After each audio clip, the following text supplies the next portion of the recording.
Hello everyone. It's James again. And today I wanted to talk about something that comes up often for those that have suffered from being narcissistically abused.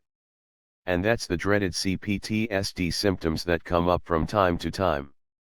And what I wanted to talk about is when these symptoms usually show their evil face to us. The reality is, this problem can show up at any time. Triggered by a comment that might be said to us at work, or a financial hardship. And the list goes on and on. And all of this can and does happen even when you seem like you're doing a good job healing. And you're going no contact. And you are far away from your narcissistic abuser. But these problems still come up, taking you off your game and throwing you back into a slump. And I've talked about this before. And will continue to talk about it. Because this is a problem that is ongoing for most of us. Quite possibly all of us. So I started to look at if there are patterns to this. Even though they can and do happen at any and all times. The reason for looking into this is you can't prevent all of these occurrences. But if you can figure out the ones that show patterns, you can hopefully cut them off at the pass before they can even happen. So what's a good example of this? So let's say you have a job you don't really hate. You don't really like. You have some people there that are nice you like to talk to. And some that are complete and utter evil you avoid. You've gotten good at avoiding narcissists at work without sacrificing your moral compass. But something weird happens. When the weekend comes and you are supposed to be so excited. And you are. But when you wake up on Saturday morning, you feel like you can barely move. And the depression kicks in. And you now feel stuck. What's causing this? What's going on? Or let's say you have children. And your children are still at school when you are home on a particular day.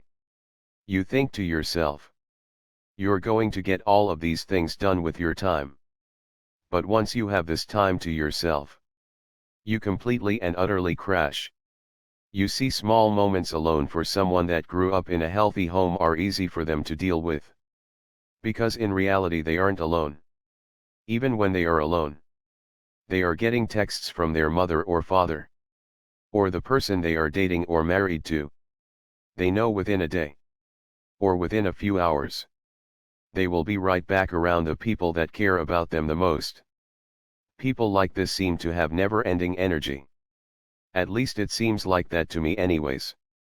And the reason being is love. It's amazing how it changes your essence and how you feel when you have tons of love in your life. Everywhere you go. Everywhere you turn there is love. Love from your brother and sisters. Love from your parents. Love from your nieces and nephews. And love from your kids. So when someone like this is alone, they can get a lot done. Because their battery seems to have a surplus. That allows them to get through whatever task they are needing to get through and make good use of their time. As I've mentioned before, when you have been raised by narcissists, and you have been raked over the coals by other narcissists in your life, you are for the most part sitting on empty. The entire time. So when you have a moment to yourself to get things done, or enjoy the day, you have nothing left. So what do? Well, ask yourself. Are there any patterns? And usually it will be weekends when you're alone. Or days when the children aren't around. Or whatever your situation is. This is why I've mentioned before. Take up a hobby class. Something lighthearted. Something where you can go to and there are smiling faces to greet you. Hey James, long time no see. I'm so glad you were able to make it to class. Trust me. That goes a long way. And it can give you something to look forward to. Because the reality is narcissistic abuse.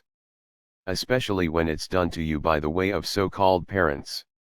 It's really a form of abandonment. The reason why is this parent was never a parent at all. They abandoned you and their parental role over you. And there is no worse feeling in the world. But when you know You were just a tool to your parent or parents. Despite how they tell all of their friends how much they love you and worry for you. You know the truth. You were abandoned and thrown to the wolves. And that abandonment stays with you a lifetime. And when you're alone it creeps up on you. And sometimes it body slams you. And you know. When you sign up for classes. Or do things to keep you busy. Don't do it as a way to run from your trouble. Do it in a way to create a life. You see. When you have been through a lifetime of abuse. More than likely your life potential has been stunted. I've noticed a lot of super smart people.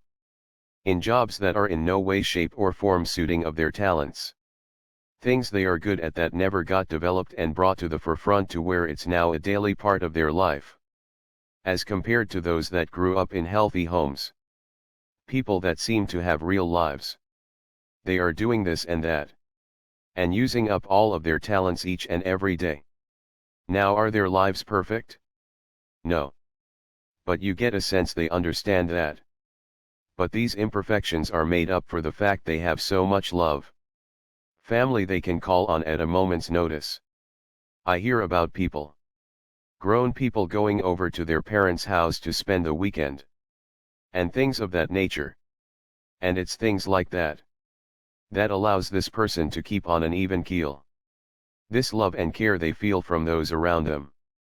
Is what makes them feel like that they can fly and accomplish anything. Not us. We have to dig ourselves out of our pit. And fight for just a moment of sunshine in our lives. We have to fake that we are happy and loved.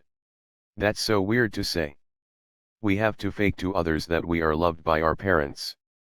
Just to avoid awkward situations. Hey James. What are you going to do for Mother's Day? And stuff like that. All of these things matter. And all of these things contribute to how we feel. And what can take us out of our game. So I ask you. What are you good at? Have you walked into a place for you to take a class of some kind? That you know might be scheduled for the times you might need it the most? Have you taken a brochure and made a choice to sign up? Fill up your life with good. Use the talents God gave you. All the while being careful and discerning. But use them. Give yourself something to look forward to. You know. I have Tuesdays off. And the kids are at school. I know when I'm at home alone. That abandonment feeling is going to take hold of me. How about I at least take an hour or two. Where I can go to this class. And be around smiling people that I can laugh with. And enjoy my day. Then when I'm done. I will go and do something by myself that is productive. Like read over documents I might need to read for a business I want to start. Or I will read a book. Or I will study a new subject that I've always wanted to study. If you know that happy people give you energy so you can do more things in your day. Make sure you're around some smiling people for at least an hour. And right after. Go about doing that thing you've been putting off doing. And develop a routine around this. I made a video a while back regarding creating a bug out bag. You can dive into just in case you get triggered into your symptoms. But one thing you can do in addition to that is be proactive. And that is do things that will fuel your tank. So you're not on empty. And if that is being around smiling people. Taking a class where you're interacting with others in a healthy manner. Helps fuel this tank. Then do it. It's kind of like not getting enough sunshine in your life. No sunshine can make people depressed. And not very motivated to get out there and do it. And make it happen. But when we are hearing good words. We have smiles in our lives. Even if they are coming from people we hardly know and we see once a week. It can be just what we are needing to. Put us in that correct mental state we need to be in. To make things happen. Just like getting our hour of sunshine a day. And this is why jail or solitary confinement makes inmates go nuts and breaks them. My question to you is. How long have you been in solitary confinement for? How long have you been in the hole? Well, I have news for you. The warden is gone. You can get out of the hole. And you are now released. And it's time to get rid of that narcissistic institutionalized feeling of being too scared to try in life. Life is about steps. And it's all about small successes and stringing them together. And before you know it, you will get where you're wanting to go in life. And you will have better days than you have bad days. It will become habit to get up and go. To get up and accomplish. To get up and be better than what your narcissistic abuser said you were. You're not lazy. You're not this or that. You're not a loser. Depression is real. And it needs to be dealt with. And the best way is to love yourself enough to treat yourself to a life. Did you hear me? Treat yourself to a life. And once that life begins, you will be on a roll. Now, will you need that bug-out bag of things that put you in a good mood I talked about before? Sure. Yes. You will. But you will have to rely on it far less. Because your life will become your bug-out bag. Your life will be so darn full of good. When one thing comes around that's bad, all the good that is around you will cancel it out like that. So my question for you is, what patterns have you noticed when your symptoms strike? And what are you doing to deal with it? I ask because sharing this information is key. You don't know. Someone else out there might be in your boat. And what you are doing that is helping you just might help someone else out there. Well, that's all I have for now. Thanks for viewing. Thanks for commenting. Thanks for subscribing. And thanks for sharing. The more people get this information, the more they can have the same chance you had. And that's a chance to heal. A chance to grow. And a chance at self-betterment. With that being said, keep eating from the tree of life. Keep praying for wisdom and strength.